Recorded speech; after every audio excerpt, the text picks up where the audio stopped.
10 سال سے، یعنی جس دن سے میری شادی ہوئی، یہی ایک سوال بار بار کسی نہ کسی صورت میں ہمارے سامنے دہرایا جاتا ہے، آپ کے یہاں بچہ کیوں نہیں ہوتا؟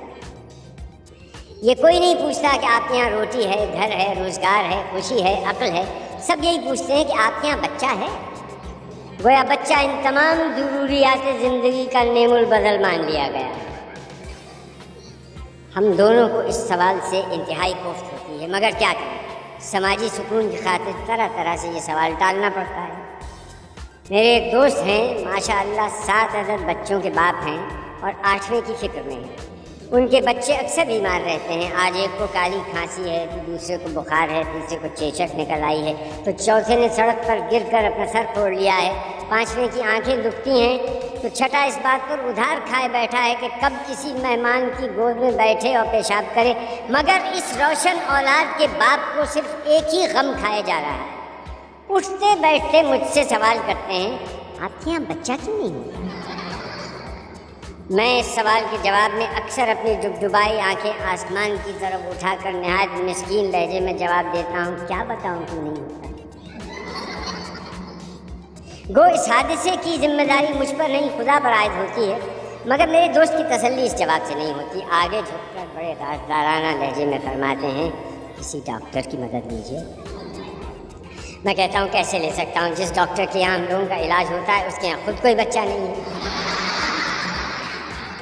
وہ فوراً گھبرا کر کہتے ہیں، آپ سمجھے نہیں، میرا مطلب ہے کسی ڈاکٹر کو دکھائیے، ممکن ہے آپ کے اندر کوئی نقص۔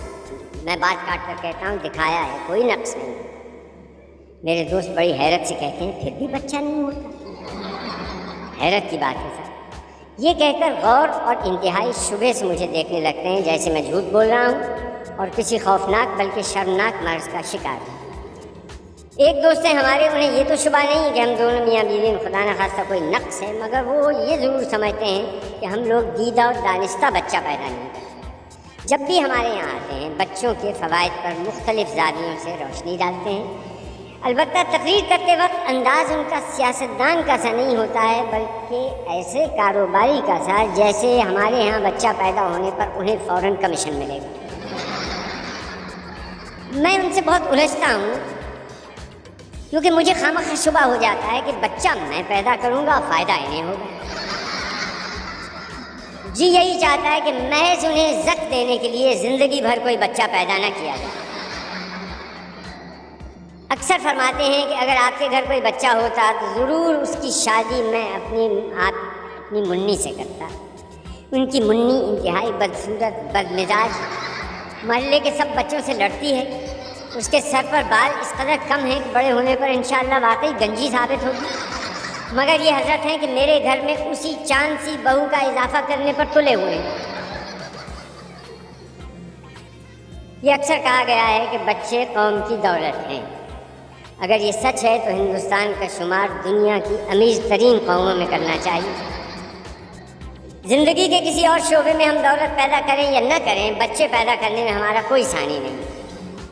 ہمارے محلے میں ایک صاحب رہتے ہیں، نام ان کا دولت رام ہے، اور واقعی بچوں کی دولت کے اعتبار سے وہ ہمارے محلے کے رئیس سمجھے جا سکتے ہیں۔ اب تک 8 بچے تصنیف فرما چکے ہیں اور اپنی خوش قسمتی پر نازاں نظر آتے ہیں۔ اکثر ایک بچے کو کندھے پر چڑھائے، دوسرے کو گود میں اٹھائے، تیسرے کو انگلی سے لگائے میرے پاس آتے ہیں، اور چوتھے بچے کو میری گود میں دے کر کہتے ہیں، بھائی صاحب اب آپ بھی بال بچوں والے ہوتے تو اپنے بچے کو گود میں لے کر خوش ہوتے۔ میں جلدی سے ان کے بچے کو گود سے اتار کر کہتا ہوں، رہنے دیجیے بھائی صاحب، میں لنڈور آئی بلا۔ اس پر ان کا بچہ میری گود سے اترنے سے انکار کر دیتا ہے اور اپنی نازک سی انگلی ناک سے نکال کر میرے منہ میں ٹھونستے ہوئے کہتا ہے، آہا میرا چاچا لنگولا، میرا چاچا لنگو۔ پھر ان بچوں کے نام کس قدر عجیب و غریب ہوتے ہیں۔ جو لڑکا ہے وہ کٹو ہے یا بجو ہے یا سلو ہے یا جنو ہے، جو لڑکی ہے وہ گوگلی ہے، شنی ہے، ڈنی ہے، پمی ہے۔ آج تک آپ نے کسی بچے کا نام قاعدے اور ڈھنگ کا نہیں سنا ہوگا۔ اس بات سے جہاں والدین کے ذہن کی غربت پر روشنی پڑتی ہے، وہاں ان بچوں کے مستقبل کا بھی کچھ اندازہ ہوتا ہے۔ اس حساب سے اپنے بچپن میں پنڈت جواہر لال کا نام ضرور ججو رہا ہوگا۔ میرے خیال میں بڑے آدمیوں کی عظمت کا ایک ثبوت یہ بھی ہے کہ وہ اپنے بچپن کے مذاقہ خیز ناموں کے باوجود بڑے آدمی بن جاتے ہیں۔ آج کل یہ ایک طرح کا فیشن چل نکلا ہے کہ بچوں کو روکو نہ ٹوکو، جو ان کا جی چاہے وہی کرنے دو۔ سنا ہے اس سے بچوں کی بہت سی نفسیاتی الجھنیں دور ہو جاتی ہیں، یعنی وہ الجھنیں جو بڑے ہونے پر انہیں لاحق ہو سکتی تھیں۔ یہ بھی سنا ہے کہ ایسی نفسیاتی ایجاد کا صحرا فرائڈ کے صحرے، اور جس سے بڑا الجھنوں کا بانی اور گورکھ دھندے باز اس دنیا میں آج تک پیدا نہیں ہوا۔ میرے عزیز دوست دولت رام فرائڈ کے اس مقولے پر بڑی پابندی سے عمل کرتے ہیں، نہ صرف عمل کرتے ہیں بلکہ بچوں کو بے راہ روی پر اکساتے ہیں۔ ایک دفعہ کا ذکر ہے کہ یہ حضرت اپنی بیوی اور 6 بچوں کے ساتھ ہمارے گھر میں اس وقت وارد ہوئے جب ہم میاں بیوی نہا دھو کر اجلے کپڑے پہن کر سنیما جانے کی تیاری کر رہے تھے۔ ہمارے سماج کا ایک قاعدہ یہ بھی ہے کہ آپ کتنے ضروری کام یا ضروری تفریح کے لیے جا رہے ہوں، گھر میں اگر مہمان آ جائے تو آپ کہیں نہیں جا سکتے، مہمان سے کچھ کہہ نہیں سکتے، گھنٹوں بات چیت کرنی ہوگی اور باتوں کے دوران بات بلا وجہ ہنسنا پڑے گا۔ چنانچہ دولت رام نے آتے ہی میری پیٹھ پر ایک زور کا دھپ دیا اور میری کمر میں ہاتھ ڈال کر بڑی بے تکلفی سے میری ہڈی پسلی ایک کرتے ہوئے مجھ سے لپٹ گئے، اور بچوں نے غالیچے پر کھڑے ہو کر چاروں طرف کمرے کا جائزہ اس طرح لینا شروع کر دیا جیسے کسی کمرے میں نہیں کسی جنگل میں آنے۔ اس کے بعد 2 بچوں نے ٹارزن کی طرح ایک خوفناک چیخ اپنے حلق سے نکالی اور ریڈیوگرام کی طرف لپکے۔ میرا دل دھک سے رہ گیا، مگر بچوں کو کسی کے دل کے دورے سے کیا غرض۔ چنانچہ ایک بچے نے پڑھ کے ریکارڈ بجانے شروع کر دیے، دوسرے نے ریڈیو کی سوئی گھمانی شروع کر دی، تیسرا بچہ کتابوں کی الماری پر چڑھ گیا اور گلدان کے پھول لالچی نگاہوں سے دیکھنے لگا، پھر اسٹول اٹھا کر کارنس پیس پر چڑھنے کی کوشش کرنے لگا۔ میرا دل اچھل کر حلق میں آ گیا۔ دولت رام نے ایک قہقہ لگاتے ہوئے میری پیٹھ پر دوسرا دھپ مارا اور کہا، کیا حال ہے؟ میں نے کانپ کر مری ہوئی آواز میں کہا، اچھا ہوں۔ اتنے میں زور کا ایک تڑاکہ ہوا، میں نے گھبرا کر دیکھا کہ چوتھے بچے نے گلدان سے پھول گھسیٹنے کی کوشش میں گلدان ہی گھسیٹ لیا تھا اور گلدان فرش پر گر کر 101 ٹکڑوں میں بکھرا پڑا تھا۔ یہی وہ گلدان ہے جو آپ شارجہ سے لائے تھے؟ مسز دولت رام نے مجھ سے پوچھا۔ میں نے خوش ہو کر کہا، جی نہیں، وہ تو پچھلے ہی ہفتے ٹوٹ چکا تھا جب آپ اپنے سب سے چھوٹے بچے کی سالگرہ کی دعوت کے سلسلے میں تشریف لائی تھی۔ ارے وہ دوسرا گلدان تھا، مسز دولت رام نے تصحیح کرتے ہوئے کہا، جسے ہماری ٹنکو نے توڑا تھا۔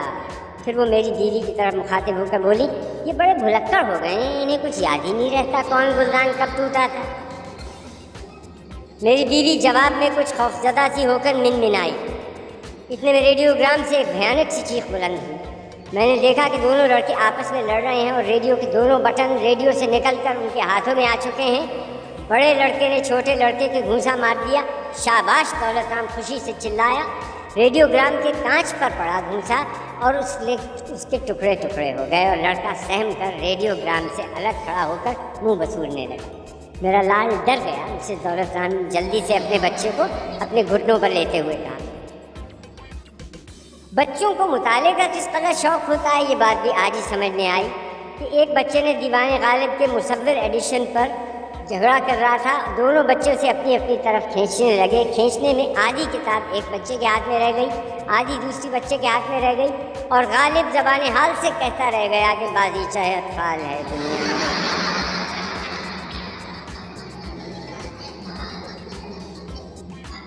پانچواں اور چھٹا بچہ دونوں بڑے ہوشیار تھے۔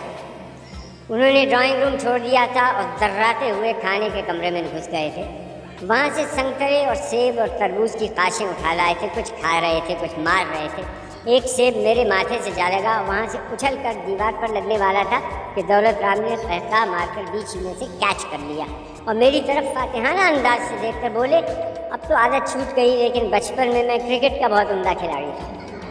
اس پر میں کچھ کہنے والا تھا کہ میں نے اپنی بیوی کا رنگ متغیر ہوتے دیکھا اور پھر دیکھا کہ چھٹے بچے کی نگاہیں میری بیوی کی نئی جوگیا ساڑی پر، بالکل نئی اور خوبصورت ساڑی تھی جو جگہ جگہ زردوزی کے کام سے جھلمل کر رہی تھی۔ غریب بچے کا دل اس ساڑی کو دیکھ کر مچل گیا۔ اس نے اپنے دونوں ہاتھ جو تربوز کی قاشوں میں گھنگھولے ہوئے تھے اوپر اٹھائے اور اپنی بہتی ہوئی ناک تربوز کی قاش پر صاف کرتے ہوئے جھجکتے آگے بڑھا۔ نہ نہ، میری بیوی خوف سے چلائی۔ مسز دولت رام قہقہ مار کر تالی بجا کر بولی میرا منن آنٹی کو پکڑے گا، آنٹی کو ضرور پکڑے۔ ماں کی شہ پر منن میاں ذرا دلیری سے آگے بڑھے۔ میری بیوی گھبرا کر اپنی جگہ سے اٹھ کھڑی ہوئی۔ اب سب بچوں نے خوش ہو کر تالی بجائی اور سب اپنے اپنے کھیل چھوڑ کر اس نئے کھیل کی طرف متوجہ ہو گئے۔ جوں میری بیوی اپنی نئی ساڑی بچانے کے لیے پیچھے ہٹتی جاتی تھی، منن میاں آگے آتے جاتے تھے۔ آخر ایک زور کا جھپٹا مار کر منن نے اپنے دونوں ہاتھوں سے میری بیوی کی ساڑی پکڑ لی اور اپنا منہ اس میں چھپا لیا۔ میری بیوی چیخ مار کر بے ہوش ہو گئی۔ تھوڑی دیر کے بعد جب اسے ہوش آیا تو اس نے مجھے اپنے آپ پر جھکا ہوا پایا۔ کمرے میں کوئی چیز صحیح و سلامت نہیں تھی۔